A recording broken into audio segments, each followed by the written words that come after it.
নমস্কার, ভতেশ্বর study class চ্যানেলে তোমাদের প্রত্যেককে স্বাগত। WBSSC group C group D form fill up বর্তমানে চলছে। আজ কাল পরশু হাতে তোমাদের 3টে দিন সময় রয়েছে। এটাই কিন্তু শেষ সুযোগ ফর্মটা মিলিয়ে নেওয়ার। যদি কোনো জায়গায় ভুল থাকে তাহলে সেটাকে এখনও তোমরা এডিট করতে পারবে। কিভাবে এডিট করবে সম্পূর্ণ বলবো এই ভিডিওর মাধ্যমে। এছাড়া তোমাদের যদি ভুল থেকেই যায় তাহলে সেই ফর্ম কিন্তু রিজেক্ট হয়ে যাবে। তার জন্য এই ভিডিওটা প্রত্যেকের জন্য খুবই ইনফরমেটিভ হতে চলেছে, কারণ একটা স্টেপও কিন্তু মিস করা চলবে না। ভালো করে দেখে নাও, এক ঝলকে তোমরা চেক করে নাও যে তোমাদের ফর্ম সম্পূর্ণ ঠিকঠাক আছে নাকি। ঠিক আছে, তো চলো একদম মেন ওয়েবসাইটে চলে যাব। একদম স্টেপ বাই স্টেপ দেখাবো কিভাবে আমি ফিল আপ করছি। প্রত্যেকটা স্টেপ তোমাদের জন্য গুরুত্বপূর্ণ। তো দেখতে পাচ্ছ যে আমি একদম অফিসিয়াল ওয়েবসাইটে ভিজিট করেছি। এখানে দেখো প্রথমে তোমাদের কি করতে হবে, স্ক্রল করে নিচের দিকে নামবে। এখানে তোমাদের ফার্স্ট SLST NTS এই অপশানে তোমাদের ক্লিক করে রেজিস্টার অপশানে ক্লিক করতে হবে। প্রথমেরটা সিলেক্ট করে নেবে, রেজিস্ট্রেশন সিলেক্ট করে নেবে। রেজিস্ট্রেশন সিলেক্ট করার পরে পেজটা ওপেন হয়ে যাবে। দেখো তোমাদের হাতে কিন্তু আর বেশি দিন কিন্তু সময় নেই। অবশ্যই কিন্তু এটা তোমাদের খেয়াল রাখতে হবে, হাতে কিন্তু আর বেশি দিন কিন্তু সময় নেই। খুব তাড়াতাড়ি কিন্তু তোমাদের আবেদনকে কমপ্লিট করতে হবে। এখানে দেখো তোমাদের গ্রুপ সি আর গ্রুপ ডি, তুমি যদি দুটোর জন্যই আবেদন করো তাহলে দুটোই তুমি সিলেক্ট করে নেবে। যদি একটার জন্য আবেদন করো তাহলে একটাই সিলেক্ট করবে। গ্রুপ ডির জন্য 8 পাস যোগ্যতা, আর যদি তুমি ক্লার্কের জন্য আবেদন করো তাহলে মাধ্যমিক পাস যোগ্যতা থাকলেই তুমি ক্লার্কের জন্য আবেদন করতে পারবে, গ্রুপ ডির জন্য আবেদন করতে পারবে। ওকে, এবার হচ্ছে যে তোমাদের রেজিস্ট্রেশন করার জন্য বেসিক যে ইনফরমেশন, সেখানে তোমার নাম, ঠিক আছে, ফাদার বা মাদার নেম যে কোনো একজনের নাম দিলেই হবে। এরপরে তোমাকে ক্যাটাগরি তোমাকে এখান থেকে সিলেক্ট করে নিতে হবে। তোমার জেন্ডার এখান থেকে সিলেক্ট করে নেবে। তারপরে তোমার একটি ভ্যালিড ইমেল আইডি এবং মোবাইল নাম্বার এখানে এন্টার করবে। ডেট অফ বার্থ দেবে। তারপরে রিলিজিয়ান এখান থেকে সিলেক্ট করে নেবে। তোমার যা রিলিজিয়ান সেই রিলিজিয়ান তোমাকে সিলেক্ট করবে। অ্যাড্রেসের লাইন 1 লাইন 2 দেখতে পাচ্ছ, অর্থাৎ অ্যাড্রেসের সম্পূর্ণ ডিটেলসটা তোমরা দেবে। তোমার ডিস্ট্রিক্ট এখান থেকে সিলেক্ট করবে, তোমার স্টেট এখান থেকে সিলেক্ট করবে। এবং যারা আদার স্টেট থেকে আবেদন করতে চাইছো তোমরাও আবেদন করতে পারো। তোমরা তোমাদের যে স্টেট তোমরা এখান থেকে সিলেক্ট করে নেবে।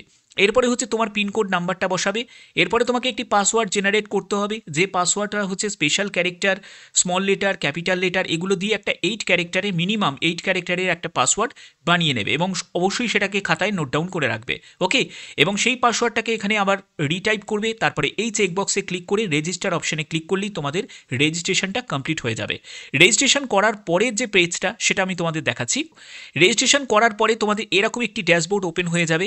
যে ড্যাশবোর্ডের মধ্যে প্রথমেই তোমরা যেটা দেখতে পাবে, ওয়েলকাম টু ড্যাশবোর্ড, যেখানে তোমার ক্যান্ডিডেট আইডি, এটাকে নোট ডাউন করার কোনো প্রয়োজন নেই। অলরেডি তুমি যে ইমেল আইডি এবং মোবাইল নাম্বার এন্টার করেছো সেখানে চলে এসেছে। ওকে, এরপরে তোমাদের কি করতে হবে, গট ইট অপশানে ক্লিক করতে হবে। দেখো গট ইট অপশানে ক্লিক করার পরে তোমাদের এরকম একটি ইন্টারফেস চলে আসবে, যেখানে তোমাদের 6টা স্টেপ আছে। এই 6টা স্টেপ কিন্তু খুব ইম্পর্টেন্ট। প্রথম যে স্টেপ সেটা হলো ফটো আপলোড, যেখানে তোমাদের আপলোড ফটো অপশানে ক্লিক করতে হবে। তারপরে দ্বিতীয় হচ্ছে তোমাদের email ID verify, mobile verify এবং প্রোফাইল স্ট্যাটাসকে তোমাকে কমপ্লিট করতে হবে। তোমাদের অ্যাপ্লিকেশন করতে হবে, অর্থাৎ গ্রুপ সি গ্রুপ ডির জন্য আলাদাভাবে তোমাদের আবেদন করতে হবে এবং আলাদাভাবে তোমাদের পেমেন্ট করতে হবে। তো প্রথম যে স্টেপ সেটা হলো ফটো আপলোড। তো ফটো আপলোডের জন্য আমি আপলোড ফটো অপশানে ক্লিক করলাম। তো দেখো আপলোড ফটো অপশানে যখন আমি ক্লিক করলাম এরকম একটি পেজ তোমাদের ওপেন হয়ে যাবে, যেখানে চুজ ফাইল অপশানটা তোমরা দেখতে পাচ্ছ। তোমাদের অবশ্যই মাথায় রাখতে হবে 30 KB থেকে 60 KBর মধ্যে কিন্তু ছবিটা হতে হবে। ছবি বসাবে, ছবির নিচে তোমাকে সই করতে হবে। কালো কালিতে করলেও হবে, নীল কালিতে করলেও হবে, কোনো অসুবিধা নেই। এটা নিয়ে কোনো রিজেক্ট তোমাদের হবে না। কিভাবে তোমরা ছবিটা আপলোড করবে, কিভাবে তোমরা ছবিটা তুলবে সেটা তোমাদের দেখাচ্ছি। দেখো দেখো প্রথমে তোমাদের কি করতে হবে, একটা A4 সাইজের পেপার নিয়ে নেবে এবং সেই পেপারের তোমরা ওপরের দিকে দেখো তোমাদের একটি ছবি এবং ছবির পেছনে তোমাদের আঠা লাগিয়ে ছবিটাকে লাগিয়ে দিলে এবং নিচের দিকে একটি সই করে দেবে। ঠিক আছে, তোমার যে সিগনেচার, ফুল সিগনেচার সেটা তোমরা করবে। করার পরে তোমাদের কি করতে হবে, মোবাইল থেকে তোমাদের সেটা ছবিটা তোমরা তুলে নেবে। ছবিটা তোলার পরে এটাকে একটু ক্রপ করে নেবে। এই দেখো দেখতে পাচ্ছ যে এরকমভাবে ক্রপটা করা হচ্ছে, সেরকম করে তোমরা ক্রপ করে নেবে। একদম সাইজটাকে সেট করে নেবে। করে নেওয়ার পরে জাস্ট সিম্পল এই ছবিটাকেই তোমাদের কি করতে হবে, এই ছবিটাকেই তোমাদের আপলোড করতে হবে। ওকে, তোমাদের চুজ ফাইল অপশানে গিয়ে তোমাদের আপলোড ইমেজ অপশানে যখন তুমি ক্লিক করবে এই ছবিটা তোমাদের আপলোড হয়ে যাবে। হতেই পারে প্রথমে তোমাদের ছবিটা কিন্তু ভিজিবল হবে না, পরবর্তী সময় যখন তুমি স্ট্যাটাস চেক করবে তখন দেখবে যে তোমাদের ছবিটা শো করছে। ওকে, এবার দেখো যে তোমাদের এখানে যখন চুজ ফাইল করে আপলোড ইমেজ অপশানে যখন তুমি ক্লিক করবে, তোমাদের এখানে ইমেজটা তোমাদের আপলোড হয়ে যাবে এবং আপলোড হওয়ার পরে তারপরে তোমাদের কি করতে হবে, ব্যাক টু ড্যাশবোর্ড এই অপশানে তোমাদের ক্লিক করতে হবে। ব্যাক টু ড্যাশবোর্ড অপশানে ক্লিক করার পরে তোমাদের দেখো যে ছবিটা যে আপলোড হয়েছে এর জন্য তোমাদের টিক চিহ্ন দেখাবে, দেখো রাইট চিহ্ন তোমাদের দেখাচ্ছে, মানে তোমাদের ছবিটা আপলোড হয়ে গেছে। এরপরে দ্বিতীয় যে স্টেপটা সেটা হলো ইমেল আইডি ভেরিফাই। তো ইমেল আইডি ভেরিফাইয়ের জন্য ভেরিফাই অপশানে আমি ক্লিক করব। দেখো ভেরিফাই অপশানে ক্লিক করার পরে তোমাদের ইমেল আইডিতে একটি ওটিপি আসবে, সেই ওটিপিটাকে তোমাদের এখানে বসিয়ে দিতে হবে এবং ভেরিফাই অপশানে ক্লিক করতে হবে। তো ইমেল আইডি তোমাদের ভেরিফাই হয়ে যাবে। তো দেখো এখানে ইমেল যে ভেরিফাই হয়ে গেছে সেটার জন্য এখানে টিকটা দেখিয়ে দিচ্ছে। এরপরে তোমাদের মোবাইলের ক্ষেত্রেও সেম, তোমাদের ভেরিফাই অপশানে ক্লিক করতে হবে, মোবাইলে একটি ওটিপি আসবে এবং মোবাইল নাম্বারও তোমাদের ভেরিফাই হয়ে যাবে। ওকে, তো দেখো তোমাদের মোবাইল নাম্বারও ভেরিফাই হয়ে গেছে। এরপরে তোমাদের কি করতে হবে, প্রোফাইলের দেখো 4 নম্বর স্টেপ যেটা হলো কমপ্লিট প্রোফাইল, অর্থাৎ কমপ্লিট প্রোফাইল অপশানে তোমাদের ক্লিক করতে হবে এবং প্রোফাইলটাকে তোমাকে কমপ্লিট করতে হবে। এর জন্য কমপ্লিট প্রোফাইল অপশানে ক্লিক করবে। দেখো কমপ্লিট প্রোফাইল অপশানে ক্লিক করার পরে তোমাদের 3টে কিন্তু কাজ করতে হবে, যেখানে দেখো প্রথম হচ্ছে প্রোফাইল ইনফরমেশন, দ্বিতীয় হচ্ছে এডুকেশন কোয়ালিফিকেশন, তারপরে হচ্ছে প্রিভিউ অ্যান্ড সাবমিট। যেখানে দেখো রেজিস্ট্রেশন করার সময় যদি তুমি একটি পোস্ট সিলেক্ট করে থাকো তাহলে তোমাদের একটি পোস্টই শো করবে, আর যদি তুমি দুটি পোস্টে সিলেক্ট করো তাহলে তোমাদের দুটি পোস্টই এখানে শো করবে। তো আমি এখানে দুটো পোস্টই যেহেতু সিলেক্ট করেছি তার জন্য দুটো পোস্টই কিন্তু এখানে আমার শো করছে। এখানে দেখো ক্যান্ডিডেটের নাম, তারপরে প্যারেন্ট নেম, তারপরে ইমেল আইডি, ফোন নাম্বার, তারপরে হচ্ছে তোমার ডেট অফ বার্থ, তোমার ক্যাটেগরি, এগুলো কিন্তু সবই কিন্তু এখানে শো করবে। ওকে, সেগুলো ভালো করে একবার চেক করে নেবে। তারপরে তোমার জেন্ডার, তোমার এখানে যদি তুমি SC ST ফিজিক্যাল হ্যান্ডিক্যাপ্ট হয়ে থাকো তোমার সার্টিফিকেটের নাম্বার এখানে বসাতে হবে, ঠিক আছে। ট্রান্সজেন্ডার থাকলে তোমাদের সেই সার্টিফিকেটের নাম্বার বসাতে হবে। তোমার রিলিজিয়ান, ঠিক আছে, তোমার অ্যাড্রেসের লাইন 1 লাইন 2 এ তোমার অ্যাড্রেসের সম্পূর্ণ ডিটেলস, তোমার পিনকোড, তোমার জেলা, ঠিক আছে, তোমার স্টেট সম্পূর্ণ এখানে কিন্তু শো করবে। যদি মনে হয় যে কোনো জায়গায় ভুল করেছো তাহলে এখনও কিন্তু সুযোগ থাকবে যে তোমাদের এডিট করার।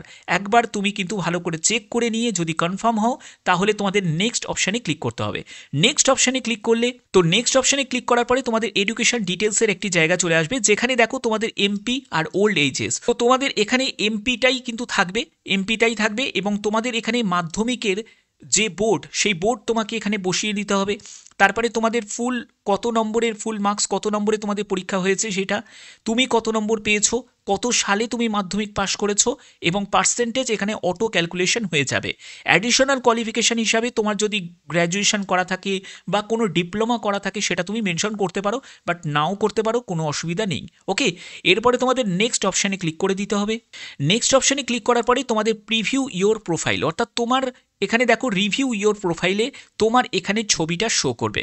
এখানে তোমার ছবিটা শো করবে, তোমার নাম, তোমার date of birth, parent name, category, এগুলো কিন্তু সবই কিন্তু এখানে শো করবে। ভালো করে একবার চেক করে নেবে, সম্পূর্ণ ডেটাটা ভালো করে চেক করে নেবে, কারণ এবার যদি তুমি সাবমিট করো তাহলে আর কিন্তু কোনো রকমভাবে তুমি এডিট করতে পারবে না।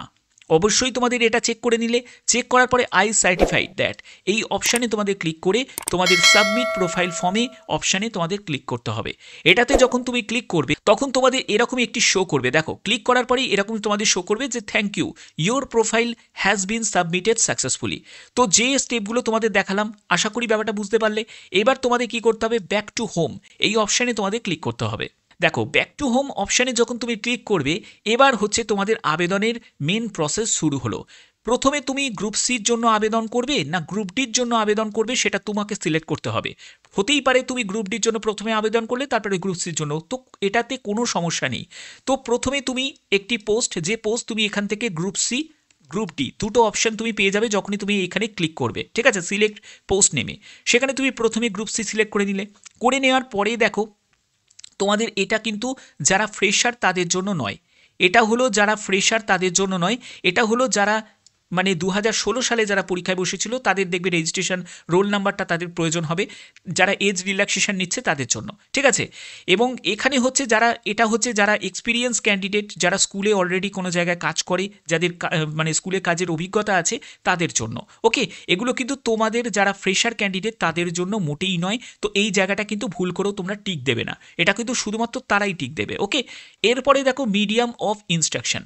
মিডিয়াম অফ ইনস্ট্রাকশনে যখন তুমি আসবে এখান থেকে তুমি মিডিয়াম পেয়ে যাবে, অর্থাৎ তুমি বাংলা পেয়ে যাবে, হিন্দি পেয়ে যাবে, ইংলিশ পেয়ে যাবে।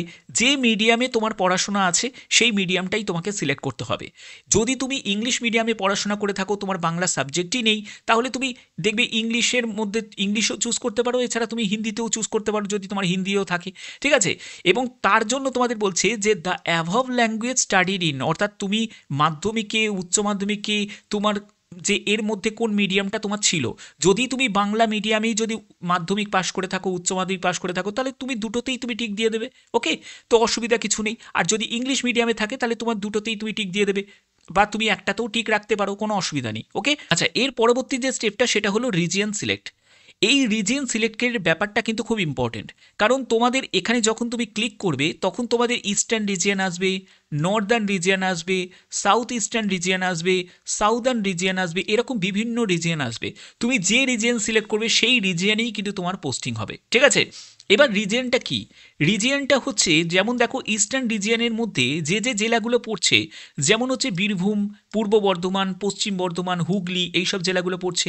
নর্দার্ন রিজিয়নের মধ্যে কোচবিহার, আলিপুরদুয়ার, উত্তর দিনাজপুর, তারপরে হচ্ছে দক্ষিণ দিনাজপুর, মালদা, মুর্শিদাবাদ, শিলিগুড়ি, দার্জিলিং, এইসব জেলাগুলো পড়ছে।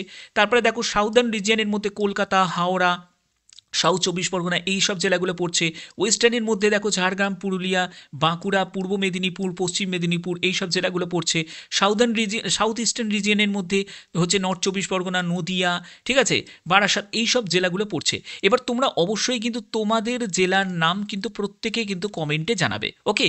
তো এখান থেকে তোমাদের কিন্তু রিজিয়নে তুমি অপশানটা পেয়ে যাবে। যে রিজিয়ন তুমি সিলেক্ট করবে সেই রিজিয়নের মধ্যে হয়তো তোমার কপাল ফেরে তোমার জেলাতেই তোমাদের পোস্টিং হয়ে যেতে পারে, ঠিক আছে, যদি তুমি তোমার জেলার রিজিয়ন তুমি সিলেক্ট করো। তো এইটা কিন্তু খুব ইম্পর্টেন্ট একটা পার্ট, ওকে। এরপরে হচ্ছে প্রেফার্ড ভেন্যু ডিস্ট্রিক্ট, অর্থাৎ এটা কিন্তু ভেন্যু ডিস্ট্রিক্ট মানে হচ্ছে পরীক্ষার যে জেলা, পরীক্ষা সেন্টারের যে জেলা, সেই জেলাটা তুমি সিলেক্ট করলে, ওকে। এরপরে হচ্ছে তোমার প্রেফার্ড ভেন্যু এরিয়া, অর্থাৎ পরীক্ষার যে কেন্দ্রের যে জায়গাটা মানে এরিয়াটা যেটা তুমি সিলেক্ট করবে সেটা এখান থেকে তুমি পেয়ে যাবে। এরপরে তোমাদের সাবমিট অ্যাপ্লিকেশানে গিয়ে ক্লিক করতে হবে। যখন তুমি সাবমিট অ্যাপ্লিকেশানে গিয়ে ক্লিক করবে, এরপরে তোমাদের thank you your application form has been submitted successfully, এরকম তোমাদের ড্যাশবোর্ড একটি ওপেন হয়ে যাবে, যেখানে তুমি চাইলে ডাউনলোড পিডিএফ অপশানে যখন তুমি ক্লিক করে তুমি পিডিএফটা ডাউনলোড করে নিতে পারো। এটা যেরকম তোমাদের গ্রুপ সির জন্য দেখালাম, গ্রুপ ডির জন্য একদম সেম প্রসেস, কোনো আলাদা কিছু নেই। শুধু গ্রুপ ডির জন্য যেটা তোমাদের এক্সট্রা থাকবে আমি সেটা তোমাদের বলে দিচ্ছি, যেটা হলো কোন সালে, ঠিক আছে, ইয়ার অফ পাসিং 8 স্ট্যান্ডার্ড, ঠিক আছে, তুমি এই স্ট্যান্ডার্ড কোন সালে পাশ করেছো সেটা তোমাদের অপশানে আসবে। আর হচ্ছে তোমাদের স্কুল নেম আসবে, মানে যে স্কুল থেকে তুমি 8 ক্লাস পাস করেছো, শুধু এই দুটো জিনিস আসবে, আর কিছুই নয়, সবই কিন্তু সেমই থাকবে। তার জন্য ঘাবড়ানোর কিছু নেই, আমি তোমাদের একটা ফর্ম ফিল আপের মাধ্যমেই তোমাদের দুটোই ব্যাপার ক্লিয়ার করে দিলাম, ওকে।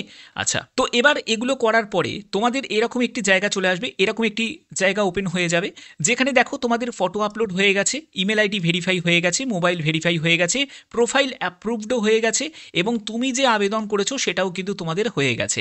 এবং আবেদন করার সময় দেখতে পাবে যে তোমাদের অ্যাপ্লিকেশন আইডি, মানে ডিফারেন্ট অ্যাপ্লিকেশন আইডি তুমি পাবে, অর্থাৎ ধরো গ্রুপ সির জন্য আলাদা অ্যাপ্লিকেশন আইডি, গ্রুপ ডির জন্য আলাদা অ্যাপ্লিকেশন আইডি, এরকম তোমরা দেখতে পাবে। যখন তুমি আবেদন মূল্য জমা দেবে, এই যে যেমন দেখো আবেদন মূল্য যখন পেড করেছো তখন কিন্তু তোমাদের স্ট্যাটাসটা কমপ্লিটেড দেখাবে। এখানে দেখো পেড করা হয়নি, আবেদন মূল্য জমা দেওয়া হয়নি, তার জন্য নট কমপ্লিটেড দেখাচ্ছে। যখন তুমি আবেদন মূল্য জমা দেবে, সম্পূর্ণ কমপ্লিট করবে, তখনই কিন্তু তোমাদের এখানে কমপ্লিটেড দেখাবে। এবার যদি তুমি আবেদন মূল্য জমা দিয়েছো কিন্তু তবুও যদি তোমার নট কমপ্লিটেড দেখায়, একটু ওয়েট করে যাও, জাস্ট 2-3 দিনের মধ্যেই তোমাদের মোটামুটি এটাকে কমপ্লিটেড করে দেবে। যদি তারপরেও যদি তোমার ভয় লাগে যে স্যার এখনও পর্যন্ত হলো না, তোমাদের কি করতে হবে, কমিশনের যে সাইটে যাবে, কমিশনের কন্ট্যাক্ট যে ডিটেলসে যাবে, সেখানে দেখবি একটি মেল আইডি দেখতে পাবে, সেই ইমেল আইডিতে তোমাদের ইমেল করতে হবে। এটাই কিন্তু একমাত্র প্রসেস, এবং তোমাদের যে টাকাটা কেটেছে সেটা কিন্তু একবার তোমরা চেক করে নেবে, ঠিক আছে, এবং সেটাও তোমাদের পাঠাতে হবে প্রুফ হিসাবে, ওকে। আচ্ছা, এবার তোমাদের পেমেন্ট করার যে প্রসেস সেটা আমি তোমাদের দেখিয়ে দিচ্ছি। পেমেন্ট করার জন্য পেমেন্ট অপশানে যখন তুমি ক্লিক করলে এরকম তোমাদের একটি ওপেন হয়ে যাবে, যেখানে তুমি বিলডেস বা ইএস বাস যে কোনো একটি তুমি সিলেক্ট করে নিলে, তারপরে তোমাদের সিলেক্ট পেমেন্ট গেটওয়ে এই অপশানে তোমাদের ক্লিক করতে হবে। এই অপশানে ক্লিক করার পরে দেখো ফিজ ডিটেলসে তোমার নাম, তোমার ক্যান্ডিডেট আইডি, তোমার অ্যাপ্লিকেশন আইডি, তোমার মোবাইল নাম্বার, তোমার আবেদন মূল্য সম্পূর্ণ এখানে কিন্তু শো করবে।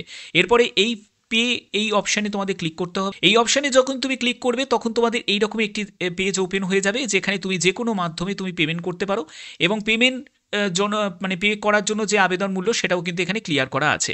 অবশ্যই তোমরা দেখতে পেলে ভিডিওর মাধ্যমে আমি একদম পুরো স্টেপ বাই স্টেপ তোমাদের ব্যাপারটা ক্লিয়ার করে দিলাম যে কিভাবে তোমাদের আবেদন করতে হবে। যদি তোমাদের কোনো কোয়ারি থাকে অবশ্যই তোমরা কমেন্টে জানাতে পারো। আর একটা ব্যাপার তোমাদের বলে রাখি, যদি তোমার কোনো আবেদন করার পরে, তোমার পেমেন্ট করার পরে যদি মনে হয় কোনো জায়গায় ভুল আছে, এই ভুল সংশোধন করার একটাই উপায়টা কি সেটা তোমাদের বলছি। এবার তোমাদের উপায়টা আমি বলছি। উপায় হচ্ছে একটাই, সেটা হলো নতুন ইমেল আইডি, নতুন মোবাইল নাম্বার দিয়ে আবার পুনরায় তোমরা আবেদন করো। এটাই কিন্তু এখনও হাতে সময় আছে, আজ কাল পরশু এই 3টে দিন কিন্তু তোমাদের হাতে সময় আছে, এরপরে কিন্তু আর পাবে না। তার জন্যই বলছি যে যদি তোমার মনে হয় যে ভুলটা এমন করেছো যে যদি এডিট অপশান না দেয় তাহলে কিন্তু বড় রকমের ফেসে যাবে, তাহলে সেক্ষেত্রে আমি একটাই কথা বলবো যে তোমরা একদম মেন সাইটে ভিজিট করো, সেখান থেকে বেসিক ইনফরমেশান মানে রেজিস্ট্রেশন থেকে শুরু করে সম্পূর্ণ ডিটেলসটা দিয়ে কিন্তু শুধু ফোন নাম্বার আর তোমার ইমেল আইডিটা চেঞ্জ করে দাও, নতুন একটি ইমেল আইডি নতুন একটি মোবাইল নাম্বারটা বসিয়ে সেটা করো। এটা হতেই পারে সেই মোবাইল নাম্বারটা হয়তো তোমার বাবার নামে আছে, কোনো অসুবিধা নেই, তোমার মায়ের নামে আছে, কোনো অসুবিধা নেই, তোমার ইমেল আইডিটা অন্য বাবার নামে হয়তো ইমেল আইডি আছে, বা নিজের একটা বানিয়ে নাও, অসুবিধা কী আছে। তো সেটাতে কিন্তু অনেক সেফ হবে, কারণ যদি এডিট অপশান না দেয়, কারণ হয়তো নাও দিতে পারে, যদি না দেয় তাহলে কিন্তু বড় রকমের ফেসে যাবে, পরীক্ষাটাই তোমরা দিতে পারবে না, এবং দিলেও তোমরা জানো যে কোনো পর্যায়ে গিয়ে কিন্তু সেখানে যদি ভেরিফিকেশানে যদি কোনো ভুলভাল পায় তাহলে কিন্তু রিজেক্টও করে দিতে পারে। ঠিক আছে, তো আশা করি ব্যাপারটা ক্লিয়ার করতে পারলাম। তো যদি ভিডিওটা ভালো লাগে অবশ্যই বলবো ভিডিওটাতে এখনই একটি লাইক করে দাও, চ্যানেলটিকে সাবস্ক্রাইব করে বেল আইকনটাকে অল করে দাও, কারণ তোমাদের জন্য এরকমই খেটে আমি ভিডিওগুলো করে থাকি। এখনের মতো এটুকুই, ধন্যবাদ।